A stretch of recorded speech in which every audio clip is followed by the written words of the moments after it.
Strategic Hotbox with Dr. Brandi Stankovic. Discussing leadership, business, and how to take control of your life and achieve greatness. From the streets of Las Vegas, energized, informed, and never diluted. It's time to kick some ass.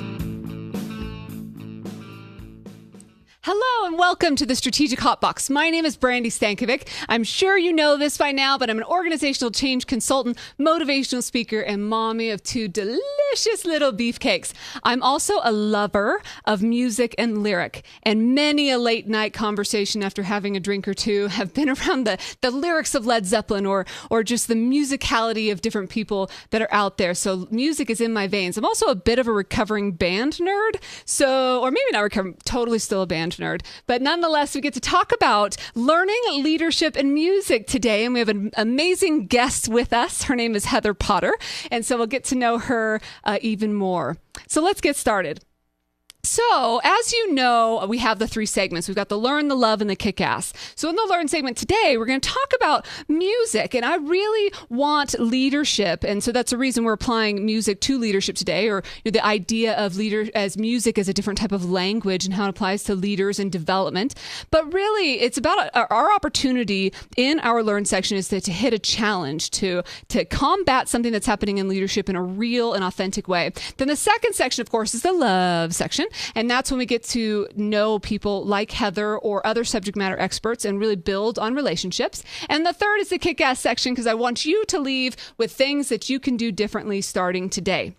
So with that in mind, I want to frame this concept of learning leadership in music. Music has been a major part of my life. As I mentioned, I was a band nerd. I grew up playing the piano, and I marched in many a parade. And I was actually thinking, as I was preparing for this podcast and just kind of thinking through the music concept, of the fact that how many people out there that are listening or watching that were in band still remember their cadence. Do you know what I'm talking about? Like, do you remember that? Like, because if you were in the marching band, you for sure had to march, and that cadence you played over and over as you made the turn and then hit into the song. Or several of us played, of course, at Disney, the Magic Music Days and the parades and things like that.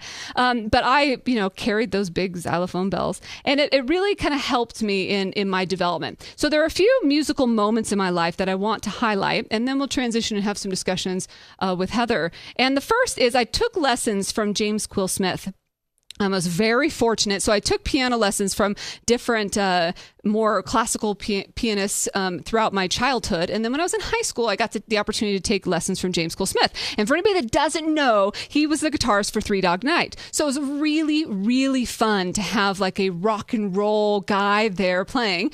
And he would sing, and he would hold onto his chair and throw his head back and sing all the different songs that he was teaching me. And it really was this taking my piano to an entirely different level. And he made it really, really fun because he related it to the interests and things that I had. And so that was an important moment. So this idea of relating music to what I wanted to be and what I wanted to dig into to make it feel like something I could own. The second kind of musical moment for me, and potentially I could get, some hassle about sharing the story, but the very first time ever that I saw my dad cry was listening to Leonard Skinner's Tuesday's Gone.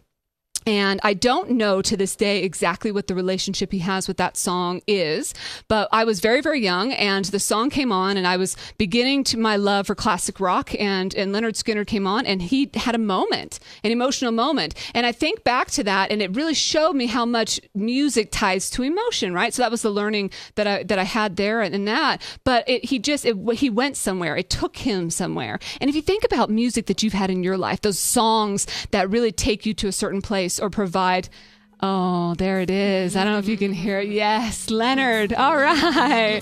But it takes you to this place or this journey that you have, or brings out emotions that you felt in a different time in your life, right? It's kind of like a smell. It's one of the senses, and music has a very powerful way of doing that. The final kind of, or a similar piece in that is when we used to have to clean house when we were younger, every Saturday morning, my parents would throw on the Circle of Life, the Lion King, that and so we would roll over on a Saturday morning and be like, oh no, it's that time, and that music created that. But the final one that I want to share with you, so there's emotion in music, and there's that concept of making it relatable with James Quill Smith. But the final one is Spanish. and language. I have had the opportunity to study abroad a few times, and I was actually, in this particular case, I was working abroad in Mexico, and in the meantime, preparing for a pretty big presentation with a business, and I was just really trying to get my Spanish language skills to a place of more conversational and more fluidity. And in the process of that, I was working with a teacher on lyrics, right? So we would translate different songs, one, to be able to just know additional words that come out in lyric that may not come out in other conversation. But second, to have that beautiful cadence that songs provide with language, and then able to have a more of a cadence in my own Spanish speaking skills. And so I think that language and music really have a strong connection. And that, of course, applies to everything having to do with leadership. So one of the broadened ways that I see this applying is my kids go to Henderson International School, and they utilize music quite a bit in the curriculum, and I absolutely love that. And I want to share, and if you could see on your screen now, or you could see the screen behind me, share this picture of these students playing violin. And so they have every student at Henderson International start playing the violin, and I believe they start in the first grade. So my son plays plays it now. And when we went to the new student orientation, the teacher said to us, like, I'm going to apologize now because it's going to be horrendous when they practice this violin at home. But also, and we asked them why, like, of all instruments, because I believe that piano is one of the core fundamental instruments to learn and play before reading music and understanding other and broadening from there. And they believe that violin is a big piece of that. And I asked them why, and they said because the fact that it uses the whole brain. So there's a lot of different activity because it's physically more difficult because it uses both hands. There's music that doesn't sound good, so it causes the brain to kind of compensate for that. And then you're also learning about reading music and musicality and all those different things. So it was a really interesting perspective that I love and I've absorbed, because music does allow people to use a bigger part of the brain. Final thing that I want to share with you is that I integrate music into my educational efforts. And what I mean by that is every session that I've ever led, and every college class or motivational session or strategic planning session, or it doesn't matter if it's a very serious meeting with the board of directors that we're in a session all day, or if this is fun, class of financial literacy with high school students, I always use music. And I use music in a few different ways. One, to lighten the mood and bring a certain emotion or energy into a room that isn't there. I also use it as, in an andragogy sense, is a pattern of listening versus conversing. So when the music's on, they know it's time to converse and it's time to share and collaborate with the other students. When the music's off, automatic attention has come, to me and me saying the different things that I want to say. And so it has become this tool of creating patterns and habits and anchoring in the classroom that I absolutely believe in. And then it also brings students to a place of more kind of just a brighter energy, and again, broadening that brain and accepting information in all parts of the brain through all the different senses and things, so we can learn as effectively as possible. So we have a subject matter expert here that I would like to introduce you to. She is going to spoil us with a live performance, and this has never happened on the Strategic Hot Box. So another first for us and for you in being here today. And then we're going to spend some time with her and get to know her a little better. Her name is Heather Michelle Potter. Now, she is a singer and songwriter. She's absolutely amazing, even just in the testing, the instruments and preparation today. I can't wait. She teaches youth as well to play instruments and sing. She also sings at venues like the Smith Center here in town and many others. And now, if I can turn it over and become the audience to hear Miss Heather Potter, please. Welcome. Thank you. Thank you for having me here. And this is I'm Blessed. I hope you're blessed by it. I got it so good, I know I do. And yet I complain more times than few. Then there's the people who got it bad. Don't see them crying, don't see them sad. Dear God, remind me I'm blessed. Oh yes. I ripped my blue jeans, I'm just so mad. Go grab a new pair, I knew I had. Then there's those children just overseas. No clothes to cover, no food to eat. Dear God, remind me I'm blessed. Oh yes, I'm blessed, so blessed. I somehow seem to miss it sometimes. it for granted. I'm blessed, so blessed. I sometimes seem to miss it, somehow take it for granted. I'm blessed, I'm blessed, I'm blessed, I'm blessed. I got it so great, I know I do, and yet I manage to miss the view. Then there's the people who got it bad. Don't see them crying, don't see them sad. Dear God, remind me I'm blessed. Oh yes. Pull off the freeway, I have a flat. I'm just so upset, no time for that. Then there's the people who'd call it nice. They'd wish it was them to pay that price. Dear God, remind me I'm blessed. Oh yes. And every care I have, bring it to my knees. I lay it down for him, 'cause I have no needs. And every hurt I have, take it to his feet. I lay it down for him, 'cause he cares for me. I'm blessed, so blessed. I sometimes seem to miss it, somehow take it for granted. I'm blessed, so blessed. I sometimes seem to miss it, somehow take it for granted. I'm blessed, I'm blessed, I'm blessed, I'm blessed.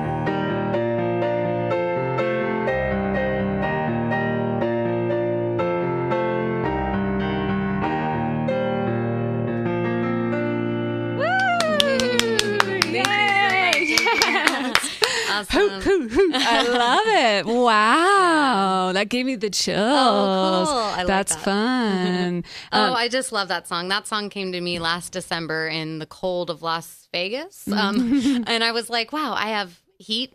I can afford heat, and I have food in my fridge, and I have a dog that loves me, and people that in my life that love me. And I was like, gosh, I write a lot about like kind of melancholy, sad Sure. love songs, things Right. like that. And I was like, I don't write anything about how good I have it. And I think people need to be reminded of that. I need to be reminded of that. So Sure. that was one of those God-inspired songs like, Heather, you need to thank me every once in a while for what I've given you. Well, that's amazing. And so that's an original song. Yes, yeah. And so if somebody wanted to download your music, where could they do that? It's on iTunes. It's on Amazon. I have a YouTube. I have Facebook. I have, And links you to name all it. of that, I'd imagine, on your website of heathermpotter.com, right? Yes, that's all there too. Awesome. Good. Yeah. Wow. So tell me then, how has music played a role in your life and development? I mean, as far as I can remember, it's influenced me, and it's been the way I can express myself. It's been what I come home to at the end of a good or bad day. It's my stress relief. So at the age of 4, I started piano, probably to keep me out of trouble and breaking stuff. I had a tendency to do that at that age, and I think most kids do too. So that was definitely it, to keep me from breaking things in the house. And so the neighbor taught me. Now, back in these days, they were a little bit different of a teaching etiquette. Sure. She would hit me with a ruler. Smash- If I, that used to I happen made to a me mistake. too. Like if my fingers weren't up in the right. Yes. Yes. So yeah. 4 years old, 5 years old, and then we moved here to Las Vegas, and I've had the pleasure of a teacher here, Mally Ricken, and she's still a great friend of mine. I get together with her every Tuesday, so I still get taught lessons, but she taught me for years and years and put me in programs and competitions and things like that. So I've been classically trained. I love Chopin, Bach, Beethoven, you name it. But I think my ultimate passion lies in the writing, the lyrics included. So the two, and doing the two together at the same time. I really enjoy doing that and sharing that with people. So do your family members make you sing and play songs on the holidays and things? Oh, yes, every holiday. And that's okay. I usually have a lot of stuff to rip out, bust out for them. Everything sure. that Jingle Bells, you name Right. it. I can play it from I memory feel like by I want now. to take you home, and so I get a shift off, right? I'm like, Right. And You Heather's can here to relate. entertain you. Yes, I think that'd be amazing. So then, how does music play a role in kids or in other leaders' development? Gosh, so much. I was doing a little research before I arrived here, and I was amazed at how much music influences child development, coordination, mental development. It's a safe and encouraged way to express their emotions and feelings and moods. Most of the time we're like, stop crying, but here, if you want to cry over a keyboard or xylophone or, anything like that, this is where you can appropriately, express that. It's shown and proven that it's higher grades, it's raised grade levels, GPAs, IQs, all that. It's proven how the longer a child is in music and in music lessons and being taught music and in its entirety, whatever that looks like, whatever instrument, the higher the grades have gotten, the longer they go. Wow. So, and it does, what about their game, meaning like, does band nerd interrupt or taint the game at all, you think? Oh, no. Not a legitimate question. I think a man that plays an instrument is like wooing. So all right. I don't know. Maybe the opinions change these days. I guess 2016 has done that. But I think music is amazing. I think it's the most attractive thing. That's funny you say that because my husband plays a little guitar, and when we first I'm wearing my Journey shirt because it's a music, conversation today here for you. But when we were first together, he suddenly one day was just strumming his guitar and started playing a little Wheel in the Sky, the intro to Journey's Wheel in the Sky. And I'm like, oh my gosh, like you just happened to know that? And I come find out like years later, like he doesn't remember it anymore because he learned it entirely to happen to be playing it when I was near. Oh, so, just for that moment? Did it work? Did it work? It totally did. Well, what a heartbreaker, that guy. So you teach adults and kids. Yes. Who is more difficult or more rewarding or whatever to teach? Yeah, I struggled on that question thinking about it because, gosh, I think they're equally rewarding and equally difficult in the fact that, like, children, they have that little bit of a mental limitation. You got to speak their lingo, their little lingo. And I'm not talking down to them. I actually think the higher, I talk to them, meaning just like I would an adult, I think the more they are like, wow, you're treating me like an adult, even though I'm a child. But then on the other side, the flip side, the difficulty I have with adults is, they're adults, they have jobs, they have families, they have bills to pay. And so I'm working with that schedule and the practice isn't really there. But, I found either way, the rewarding for what us teachers call aha moments is out of this world. It's astronomical when I'm sitting there and I'm like, I can see they got it and the light bulb turned on for either a child and adult, and it's a celebration and it's really, it's awesome. It's like I'm doing my job. And I have so many different brains to work with. Ages, but brains, personalities, different things that they enjoy about music. I'm working with all that and I'm like, how can I get this one topic into all these different brains is really challenging, but I find myself learning and growing with every way I can get this one way. Like I'm talking about quarter notes, half notes, and whole notes. And I'm like, okay, let's talk pizza. All right, here, a whole note's like a whole pizza. Half a pizza, half note. Anything I can get to either adult or child. Right, sure. So.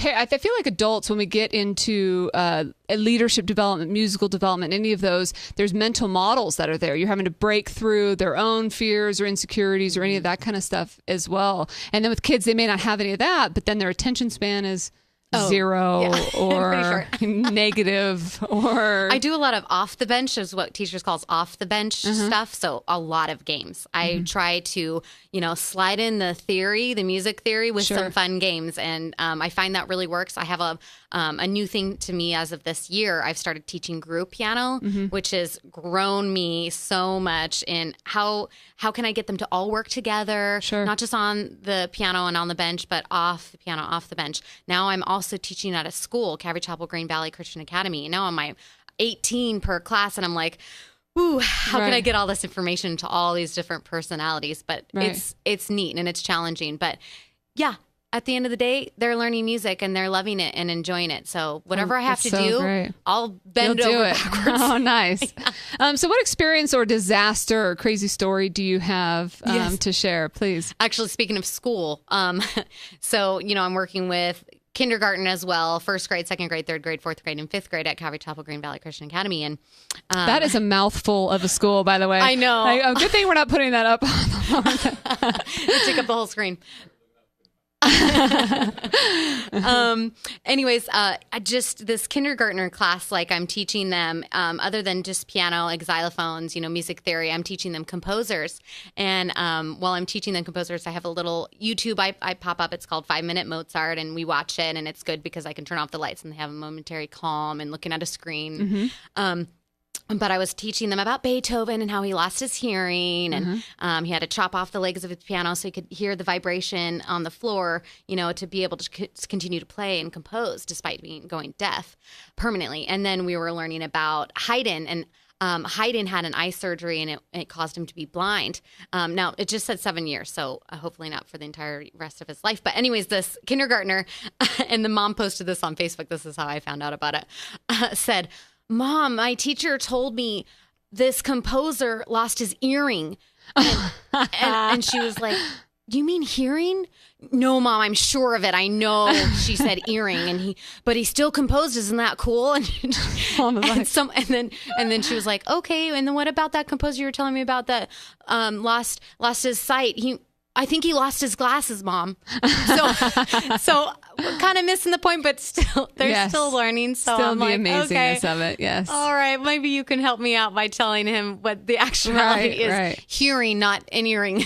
Right. And how amazing is that to think about the fact that, one of the things that maybe call it a blessing, call it a curse, since I've been playing piano for so long, that I can hear when things aren't right. So like my singing, for example, is just really, really not.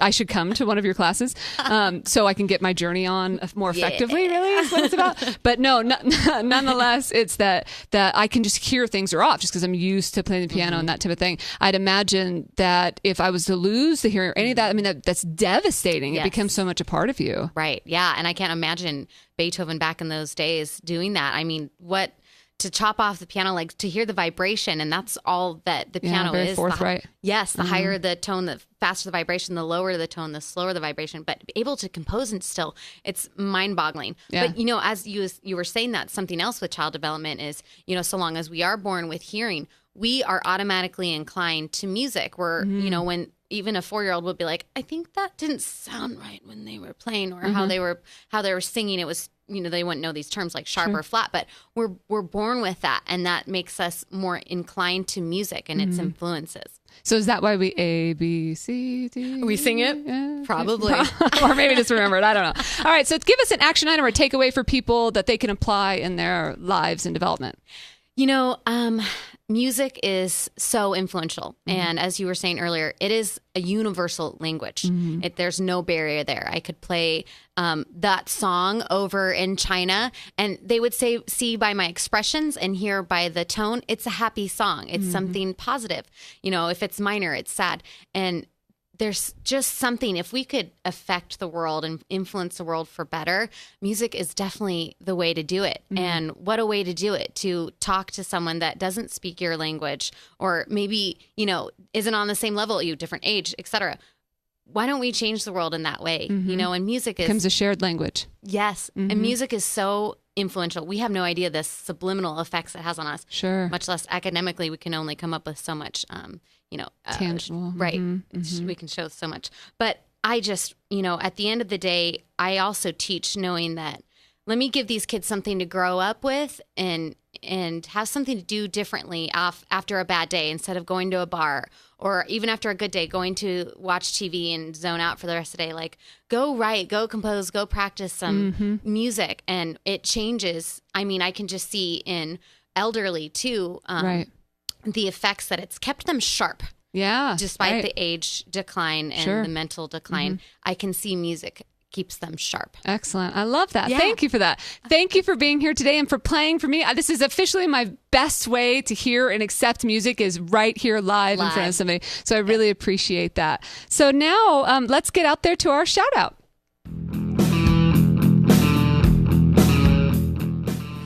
Hi, my name's Tanya, and I'm an educator in the fabulous Las Vegas, Nevada. You're listening to my girl, Brandi Stankovic, on the Strategic Hot Box.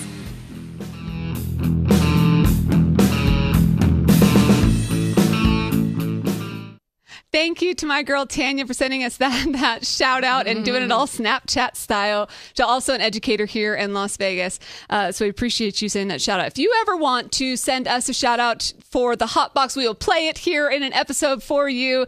Just send it to us at podcast@strategichotbox.com, or you can go to the website and check out more information on how to do that. So thank you again to Heather. Now let's get in and kick some ass. So here's our top 5 for today. First is to feed your brain. Heather said at the very end with her action item takeaway, it's the idea that give your brain the opportunity to learn different things, even if it's new music. There's something to it. If you think about it, think about, like some song pops on from the 80s. For me, it's the 80s or even 90s. And like, I know every word still, like every lyric to every rap song, every whatever it is, like if just whatever reason that stores in my brain somewhere back. And you're like, how is it that I can remember every lyric to that 80s pop jam, but then can't remember something, currently? And really music has a powerful effect like that. So it is a mechanism to feed your brain.